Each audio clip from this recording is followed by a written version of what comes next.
Hello guys and welcome back into a new brand video. In today's tutorial, I'm going to show you how to delete a GitHub repository. So make sure to watch the video to the end and follow these simple steps. So basically now the first thing would be is to open your GitHub account, and then you will be needing just to go to your repositories. You can do that either from repositories from here, or you can simply take it or go to it from your profile picture and then go to your repositories. Now we will be needing to choose the repository that we want to delete, and of course you will find all these options. You will have here your files, you have here your branches, your commits, etc. What we are interested in is to go to settings, and basically we have the general settings, access settings, and many other settings. Now you will be needing to go to the bottom of the general settings.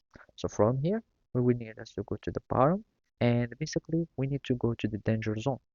In the danger zone section we will find these options, and the one that we are interested in is deleting this repository. So basically you will need just to click on delete this repository.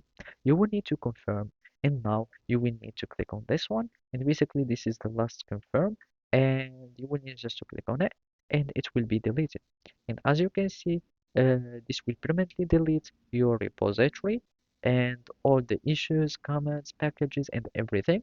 And of course you can restore them within a 90 days interval from uh, from your repositories.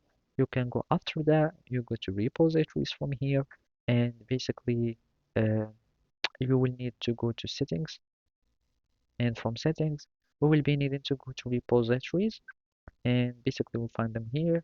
You will go to deleted repository and you can recover your repository from here. So basically that's it. Thank you for watching and see you next time.